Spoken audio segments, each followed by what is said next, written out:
Hello, everyone, and welcome back to the Patchwork Podcast. So this is another interview in collaboration with XXXY Athletics. Today, I'm interviewing 16-year-old Lilian. She is a three-sport athlete in Oregon. Lilian co-wrote an op-ed piece expressing frustration over transgender rules in sports. Lilian said she has competed against transgender identifying males in swimming and cross-country competitions, and she has been so brave to speak out about all of this. I don't think I ever would have been able to do this when I was 16, so it was super interesting to talk to her about everything going on today. So without further ado, here is Lilian.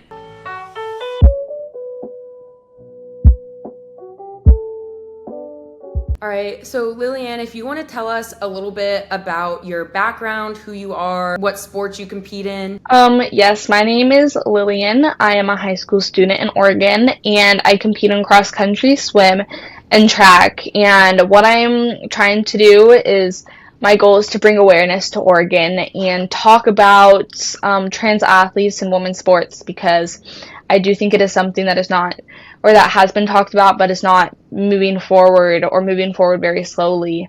And I am just trying to bring awareness to those girls that are having to compete against trans women, since it is something that is very hard and going on in our country, and it's also something I believe is very unfair.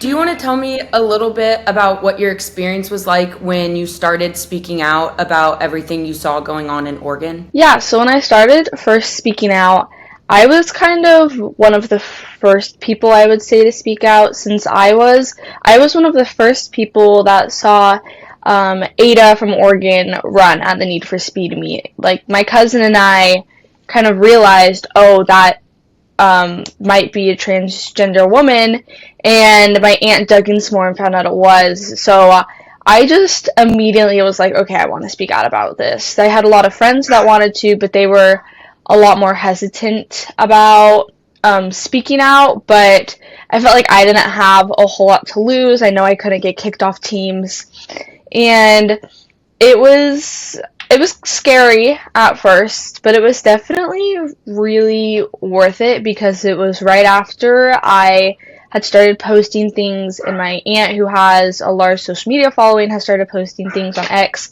that it really got a lot of attention. And I got offered to do the op-ed on the Oregonian, which was amazing. And then after that, it ended up with me getting offered an internship at the Oregon Capitol under the Republican side. So it was scary, but it was really worth it, because it's led to so many opportunities for me to speak out and defend women's sports.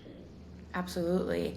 What was the feeling like when you first found out that there was a male competing? Like, were you disappointed? Were you angry? Or was it just something immediately you were like, I don't care, this is just completely unfair and I'm going to go start talking about this?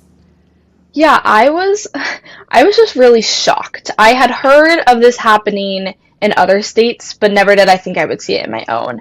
And I knew there was always a chance, and I knew there were athletes. I think my sophomore swim season, before all of this stuff last spring, I had swam against a transgender male. So I knew it was out there, but it was kind of just like, whatever, I don't want to make a big deal out of this. But then as soon as I saw Ada going and winning, like, all of these huge competitions and going to the state championships and winning, I was very, very shocked. I was shocked that Oregon Sports Association was not saying anything about this. I have not heard them say anything regarding the matter. I was shocked that Oregon politicians have not said anything about this. That was really disappointing, to know that the people that were leading the state that I live in and leading my sports were not saying anything in this matter. And so there was a lot of disappointment, but a lot of it was just shock that I was seeing this happen, when in my head it had just been something that happened in other states. I never thought it would happen in my own. Right. What is the best advice that you would give other girls that are in this situation? We've talked a lot, because I feel like there's two options where you can either compete and you can make it known that you still don't agree with the male competing against women, or you can choose to boycott. And I completely understand both options, because it's unfair of some girls that have worked so hard to have to lose everything that they've fought for and that they've worked so hard for and then just not compete. But also, I think that it's making a huge statement when girls do boycott. So where do you generally land on this? For me, I would say in Oregon, there have been 2 cases, and just last week, a girl took a knee when she was about to compete against another high jumper at a high school in Oregon. And I think that is the most kind of impactful thing you can do, is taking a knee and not competing and showing the audience, I don't stand for this is wrong. But I also do understand those girls at the state championships that were racing against Ada, they are trying to win the state championship title. They have colleges watching them. They have so many people watching them, and they have worked so hard for that title, and that would be just so hard to take away, and you don't want to just not compete because a trans woman is in your race. And I also think something that my mom has talked about doing that has not really gone into swing is that the girls who are racing against a trans athlete kind of have their own countdown. So like the gun goes off and the trans woman runs, and then they all go like 3, 2, 1, and they have their own countdown and all race together. And that would be something that's harder to organize, but just like universal things like that where women can come together to stand against this. I think it's really important that people tell their friends what is happening. People show their friends what other states are doing, what other girls are doing, because it can really be impactful just to take a knee or not compete, but it can also be impactful to just race and then make it known that you disagree. So it's really whatever, I feel like it's whatever you're comfortable with, but I do think the stories that we've seen where girls have taken a knee and not competed have been the most impactful. Absolutely.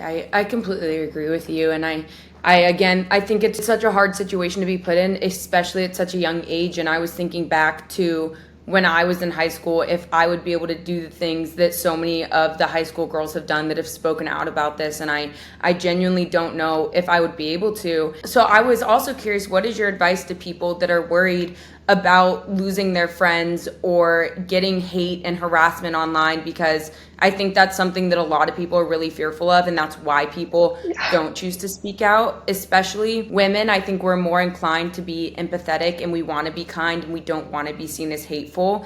So what is your advice to girls that might be really worried that people will perceive them as being hateful?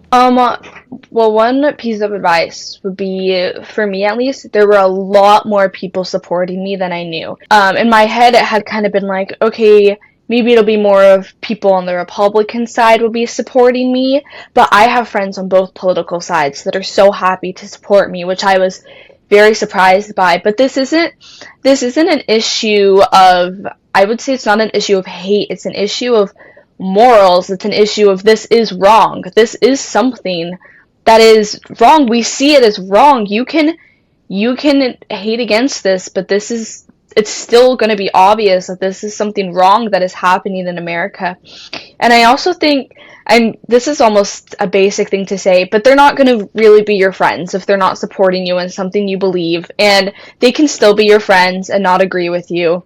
And it is hard to just, get up and say, I don't believe in this, especially when you live, like I live somewhere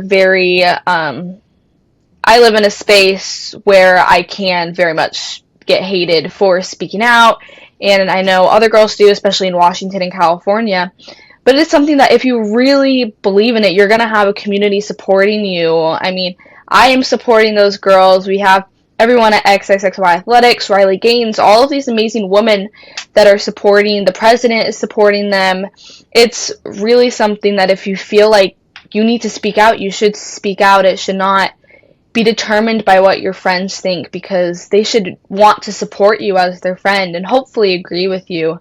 But it is something where it is a matter of comfort. You could feel, oh, I'm going to go to school and I'm going to get attacked if I speak out against this. But there's also, people are required to protect you, especially adults. They can't just let you get harmed. But it is something that if you feel like you should speak out about it. You shouldn't let anyone hold you back. XXXY Athletics found that Aiden was dominating female competition across Oregon. They took first in both the 200 meter and 400 meter in March. Is that correct? Took first in the 200 meter and second in the 400 meter at the state championships. So, to our knowledge, they are also setting times that are blowing people away, obviously, if this were an actual female competing. And so then there's another athlete named Zachary that is also dominating, Leah, that is also dominating in multiple events.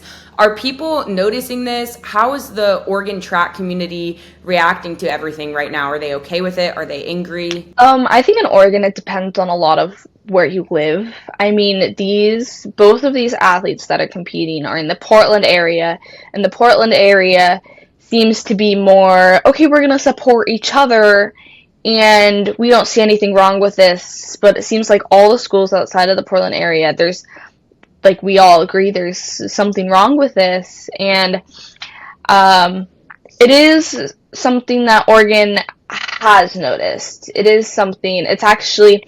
It's very shocking to me that Oregon has not done anything, especially with President Trump's executive order, because our Republican representatives are trying to get bills passed against Title IX, but the Democratic side has just not passed these bills and won't listen to them. But if Oregon does not listen to the Title IX executive order, they will lose $1.5 billion in education spending. It's not even in sports, it's just from the education. And it's already something that the teachers union is trying so hard to get more money from Oregon and trying to get smaller class sizes because it's such a problem. But instead, we're spending $1.5 billion to not, for something that is so, I feel like, obvious. And right. So Oregon definitely has noticed. Oregon is just choosing not to do anything because I think they're scared of what people are going to say. But in my opinion, it's just wrong. And it is so many high school girls were just so upset. I don't want to go to a track meet and have to compete against a trans woman. And I am fortunately not I'm not a varsity athlete in track, so I have not had to in track, but in cross country, I was fully running a race, and I totally saw someone, and I knew 100% it was man, wasn't even trying to hide it. It might have even been a joke, and same thing with swim. In swimming, it's a lot more obvious, and it was, I don't know, Oregon is definitely noticed, and I know me and so many other girls are so frustrated, but it's the thing of a lot of girls feel like they can't speak out, which is really hard. Right. And I feel that exact same way. I've been a runner my whole life, and so I ran track and cross country and everything. It would have been so disappointing to me because I remember that even the fastest girls on our varsity team were right around the time of the boys, the middle of the boys team. It was the mediocre males, and that's where the best girls were. And that doesn't take away from the accomplishments of the amazing female varsity athletes, but it's still to say there's an obvious biological difference, and it can be so discouraging to know that you're going to be put up against someone that you really have no chance in competing against, I wanted to ask you, a lot of people might not normally just pay attention to high school Oregon track. Do you feel like that's changing after you spoke out? Do you feel like it's getting a lot more attention now? Yeah, I do, and it took a while. It took about, it wasn't until the end of last track season that I was speaking out, but it was really about a month ago I got a chance to do an interview for Outkick. And that interview, within 24 hours, was able to go to the White House and get Oregon investigated for being in violation of Title IX. Because Washington and Maine and California, and I think the other one is Minnesota, they've all been under investigation, but Oregon hasn't. And I mean, these other states, I don't think Washington has a trans woman winning the state title, but Oregon does. And so I definitely think because I've been able to have these opportunities and speak out, I mean, now Oregon is being under investigation and could lose $1.5 billion of funding. And it's definitely something where it's just the small things. I feel like I've just tried to take the small opportunities, my mom's friends have a lot of connections, which has been amazing, and especially on social media and X. And it's definitely been something where when I've worked with people, it's become bigger. I could not have done this by myself, but I do feel like since me and so many other people have started speaking out, Oregon has really been in a lot of heat for this because we have trans women winning the state title, which is a really big deal. So I graduated high school in 2020, and we had a few trans kids at my school at the time, but it was generally understood that they would use like the nurse's bathroom if they had to use the restroom, or if they needed to change clothes for PE or something. Do you feel like that sentiment is still understood at your high school, or it's something where if they identify as the opposite sex, they are now allowed to go into your restroom, they're allowed to go into your locker room? Where is that kind of standing in Oregon right now? Yeah, I have had men be in my locker rooms. I have 100% seen men in my locker rooms. I was at a competition a few weeks ago and there was a man like waiting in line in the bathroom, and I just remember feeling like, "Oh my gosh, this is insane." And I also have a friend who is a male, and he was in the locker room at our school and saw a woman or a trans man in the bathroom, and he was like, "What is going on?" Like, to me that's almost worse. Why would you go if you're a woman? I would feel just so out of place and that so wrong. And his mom emailed our principal and was like, "Hey, like, this isn't okay. He feels uncomfortable." And the principal told her that if he is uncomfortable, he can use the gender neutral stalls. And she was like, and the mom was like, "Are you kidding me? Like, it's all of these boys, and it's this one person. Why should?" And we have, at my school, we have gender neutral stalls. There's a male and a female locker room, but there are right down the hallway gender neutral stalls, and there is a nurse's bathroom, and there are many gender neutral bathrooms throughout the school. But I think Oregon in general has just become, it's they're just trying to normalize it so hard, but it's not normal when you walk into the bathroom and you see a man. And makes me it just makes me a lot of times it makes me really anxious to think, okay, this is weird. I know I'm in a public space. I'm not going to get like attacked or anything, but I know there are cases of like rape and sexual assault where a trans man has attacked a woman in a bathroom, and I've heard those stories, and it's alarming to me. And I know that would not, or hopefully not, happen at my school, but it is still, just as a woman, I don't want to see that. And it is shocking to me how common it is and how nobody says it. But I don't feel like living in Oregon, if I say something like at school, I know I'm going to get attacked for that and hate speech and all of these things.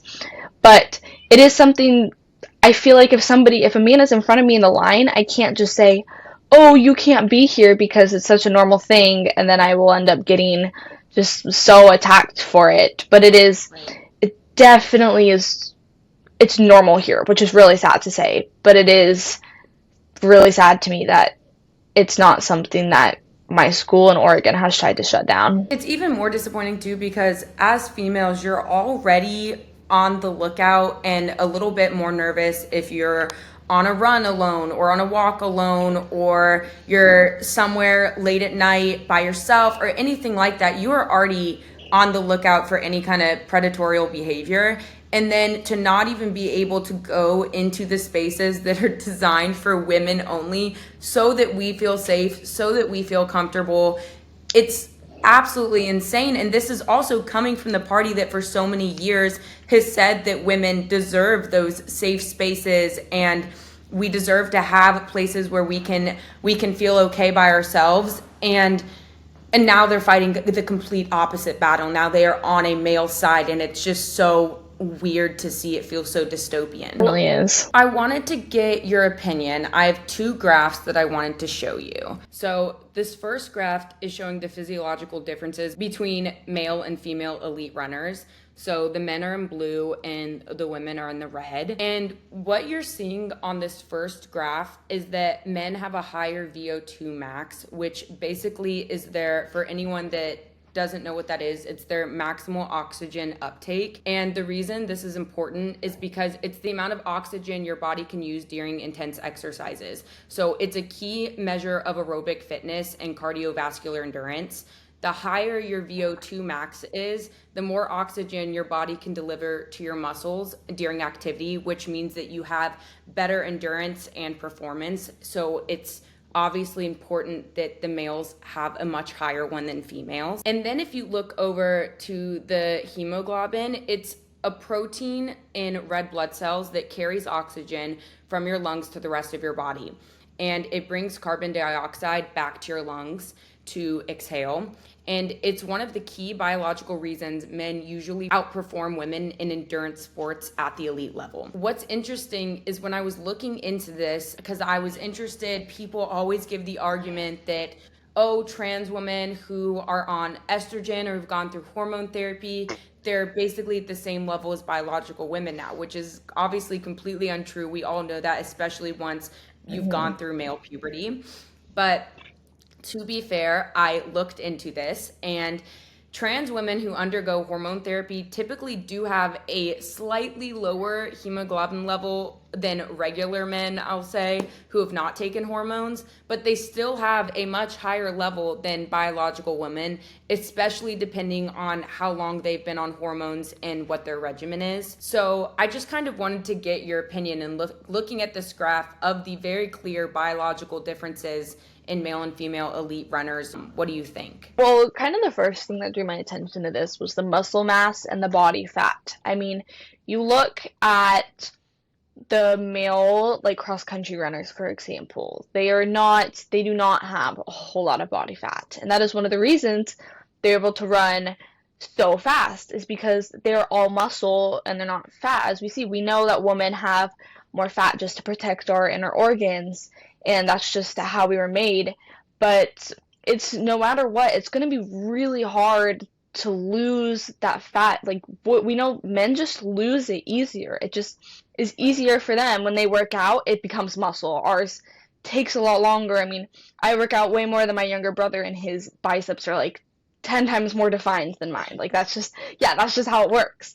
But it's just like, that part is so important, especially the VO2. That really shows how, like, distance runners can be so much faster. And that's even at the elite level. I mean, if you were looking at mine would be like 20, 30. I don't know. I have a hard time breathing when I'm running, but they're just so much. I think a lot of it is because they have just so much muscle and not a lot of fat. They're able to just breathe so much better, and that is definitely the thing. I mean, I kind of an example is I have seen Ada compete. I have seen many videos, and they always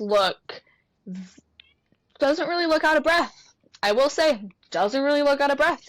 The video of the state championships when she won first place for the 200, all of her other competitors are like kind of hunched over and their hands are on their hips and they're breathing. They just walk off with security guards and just walk off casually like nothing happened. Like, it definitely, there is a big difference. I've seen it in my brothers. I've seen it in the people I compete with. I mean, I used to have a faster cross-country time than one of my male friends who's younger than me, and then in 1 year he became 4 minutes faster than me. It's just how it works. And yeah, I don't know. It's still shocking to me that people see graphs like this and they say that there's no problem and that nothing's wrong. Right. I wanted to show you this next graph that we have. What are the events that you run in for track? Yeah, so for cross country, my distance is a 5K. And then for track, for my freshman and sophomore year, I ran the 800, 1500, and 3K. But this year I'm throwing shot and disc. So what I find really interesting about this, so this is comparing the Olympic running records for men versus women. I thought that this was once again super interesting because we just watched the Boston Marathon allow at least one biological male to compete in the female category. Even though in this first graph you will see the women's times are always longer than the men's, and it gets increasingly longer as the distance increases. I was someone that was a distance runner, and so the gaps between the male and female times were even bigger, which again, it's not something to degrade females in the slightest, because I'm pretty sure there's a female right now that is going to try to break a 4-minute mile time for females, which I don't believe has ever been done before, which is an incredible thing to take on. And it's never that we are degrading women or looking down on them. It is truly just acknowledging biological reality and the truth. And I think people don't always see that. They see that as us tearing down women. So when you look at this graph, how does this make you feel? What do you think? I think this graph is one very accurate, especially when you compare the times. I mean, you compare the fastest woman to Usain Bolt. The times are going to be very different. You compare the fastest girl on my cross country team, the fastest boy, 4-minute difference right there. And it's so like there are there's always going to be someone faster than you, but when you're the fastest woman, like you could be at that 8,000. You could be the fastest woman that is running a marathon. And a man who is not the fastest man can come in and beat you, and it's just once again, people see this and they're like, "Oh, there's no problem. What are you talking about? I see no difference." There is a difference. And especially like looking at that other graph too, I mean, you look at a marathon. A marathon is, I don't know, an average woman who's going at like 7-minute pace, like over 3 hours, about. And like a man could do that and get like a 2:40 or something. Like it's just, Right. especially with the marathon, they are going to have more lung capacity. They're going to have less body fat.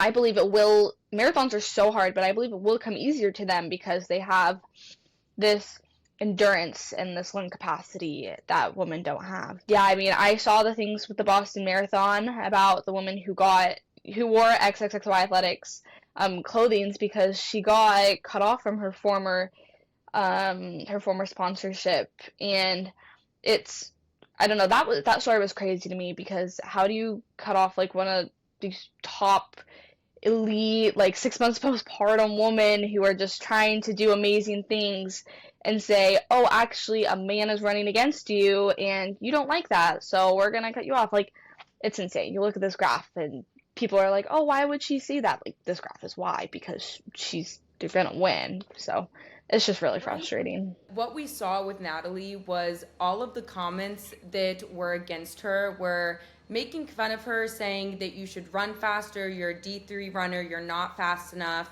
you are just mad because you are mediocre, rather than saying this is such an amazing accomplishment for a female. She is 6 months postpartum, running her 18th marathon. This is something we should be uplifting. This is so amazing. It was in support of the male runner and saying how much better he was and how she should run faster and nobody cares about her. And it was just mind-blowing to me to see the exact same people that you look back 10 years ago, they would have absolutely been in full support of Natalie, because up until about 2020, nobody had this mindset that just because I now identify as a female or identify as a male that I am one. Nobody had that mindset and nobody was that crazy. And now it's the exact same people that would have been supporting her years ago are now sending death threats and hating her and harassing her for no reason whatsoever. It's crazy. Yeah, it is crazy. Especially, I mean, you think about it, the Democrats are supposed to be like the party of love and inclusion. Like that's what they're all about, is being the party of love and inclusion. And they're all like, oh, we should love everyone. We should support everyone. But as soon as it comes to somebody speaking out against like what they like, it's like, oh my gosh, you're the worst person ever. And I can't believe that you're like such a bigoted Republican. And it's just so, it's like, okay, like she could be like Democratic and still think about this, but it's just become just this huge thing, and it is really sad. I mean, before 2020, I like had a little idea about trans people. I mean, I was like 12, 13 years old. It had never occurred to me, never seen it in my elementary school, never heard of it in high school. I had heard about, like gay and lesbian people. I had never once heard of a trans person, and now all of a sudden I'm surrounded with it. They're in my locker rooms, just in this short switch, and it's just so, like, there was just such a switch once people were like, oh, well, maybe we should be supporting these other people, and then it was just, I don't know, it's just, our America has just become so divided in these things, but it really, like, it should be something that's obvious and that we should be united against, because it's, I don't know, it's a very obvious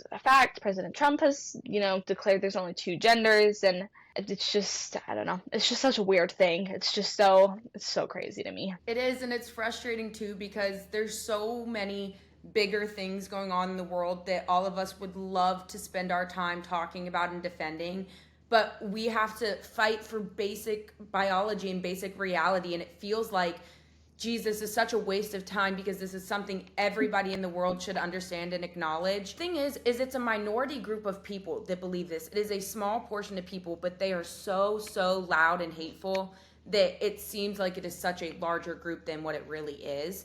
And even to your point before about how people will start calling you bigoted and a Republican, our founder of our company is an atheist and was a lifelong Democrat. She is not some big MAGA girl, Christian. Like, that is not what she is. And people will come at her and call her names, and it's completely absurd, because you don't even know a single thing about her. You're making all of these assumptions. It's completely ridiculous. So one more question I wanted to ask you before we round up everything is, do you feel like you have, I know you said you have received a lot of support. What does the hate look like that you've received, so that people can understand? Kind of, I feel like people on the other side, they don't have an actual argument to give. So the immediate thing they resort to is calling people transphobic and bigoted and Nazis and white supremacists and whatever it may be. Do you feel like you've kind of had that line of hate sent towards you as well? Yes, definitely. So one of the reasons I wrote the op-ed in the Oregonian last year was because it was in response to Bill Orum's article, and I think it was titled, "A Woman's Life is Not Your Cause," or something like that. And in it, he straight up called us bigoted. He called us dumb, stupid, just all of these things. And I was like, okay, like, I'm responding to this. I'm 16 years old. At the time I was 15 years old, and I was kind of just like, why is he saying this? I'm a high schooler. I'm a sophomore. I'm just trying to speak out for what I believe. But men like him and people that are speaking out against this, they just are so, you said one thing and we're going to attack you. We don't care how old you are. And when my Outkick interview came out, I think it was just this month, I had been on X, and I wanted to read, like, the comments, just to see, like, if I had support, what people were saying, how other people thought. And, I mean, luckily it was on a platform where it was mostly positive, but I did see comments like, oh my gosh, it's just another loser girl like Riley Gaines. Like, okay, I'm 16 years old, and I'm speaking out for what I believe. Like, go ahead and call me a loser. I saw somebody call me a whore, and I was like, okay, I don't know how that has anything to do with it. I'm 16 years old. Like, yeah. And on Instagram, it's the same thing. I mean, I read the comment section on Instagram because I just want to see what people are saying. I want to see what people around me are saying. And so many of the comments are like, why, like, you're so dumb. Like, why are you speaking out about this? This is something that doesn't involve you. But one of the main comments that's really stuck with me is I saw a comment by somebody, and it was like somebody who was verified. It was somebody who had something like 200K followers. And in it, it was like a repost of my thing on, I think it was Instagram. And it said, why are you being involved in this? Why? This doesn't include you. This doesn't matter to you. And I remember, like, going and showing it to my parents and being like, what do you mean it doesn't involve me? Ada is my grade.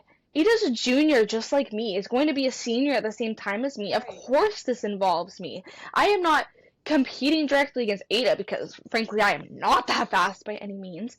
But somebody needs to say something about this. This is wrong. And it's just, so a lot of it has been, I haven't received, like, death threats or anything. I haven't received, like, oh my gosh, I'm gonna hurt you. But a lot of it has just been like, you are such a loser. How could you speak out against this? How could you say what you believe? Like, okay, I don't care what you say. You can say all you want. Say that you support this person. Say that you support this. Like, why am I not allowed to say something? And a lot of people have been like, oh my gosh, like we're high schoolers. We shouldn't have political beliefs. We're just high schoolers.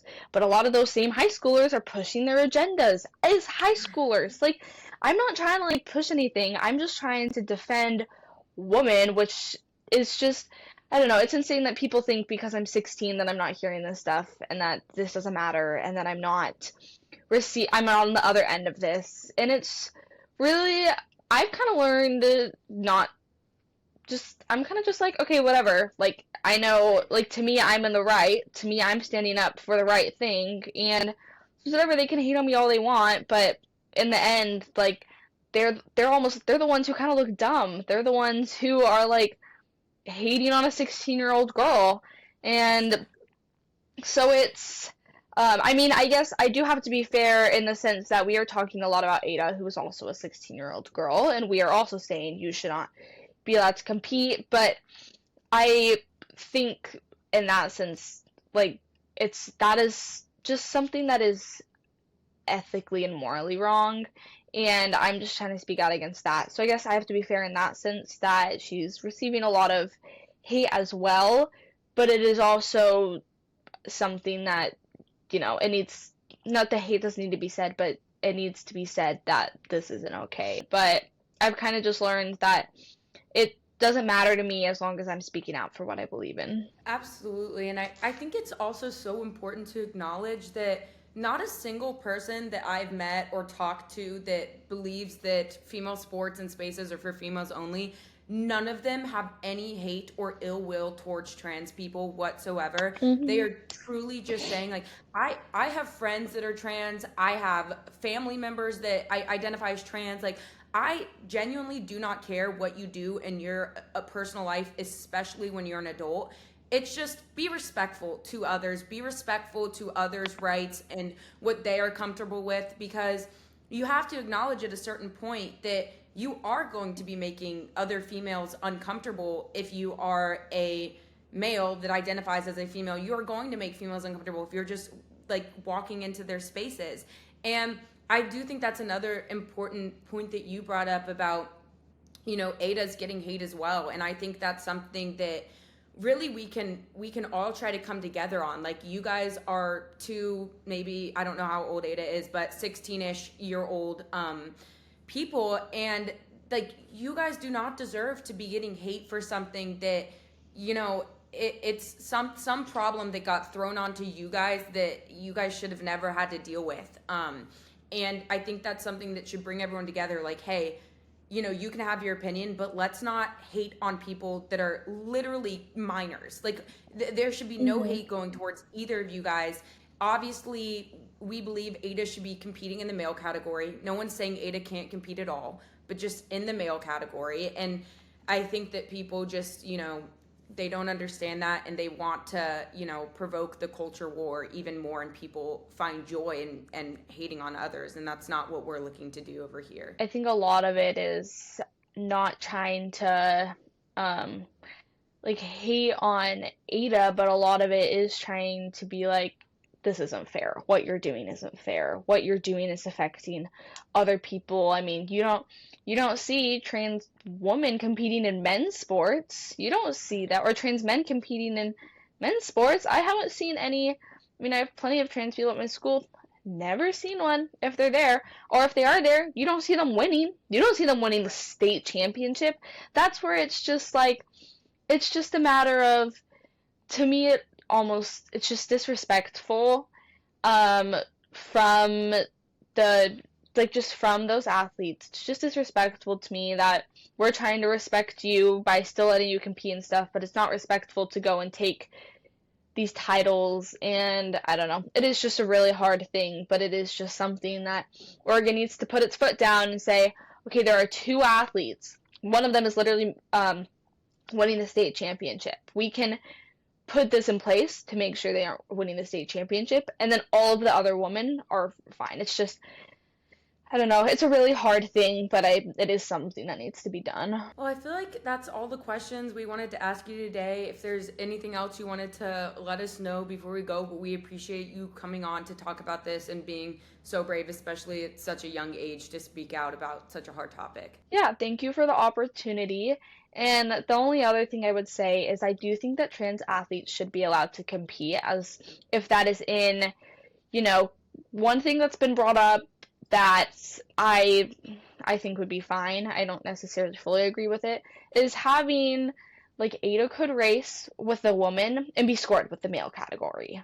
Or there's because I get why Ada would not want to run in their own race, because that would be just, I feel like that would just be so overwhelming to see everyone watching you just run by yourself because you can't run with how you identify. But just let Ada run with the women and then have her scored with the men, and that would be easy. But I do think that trans people should be allowed to compete. They just should not be allowed to be ranked as state championships with other women. That's actually a really good point. I don't think I've ever heard anyone suggest that, but I think that that actually comes from like a very understanding perspective that, hey, I understand that might be really scary for you to have to, you know, compete in a category where you really truly don't feel comfortable, and that might be really stressful for you. So look, we're welcoming you in, but you also need to understand that it is unfair because of that biological advantage, and so it makes sense for you to be scored with the males. And I think that that perspective makes a lot of sense and is very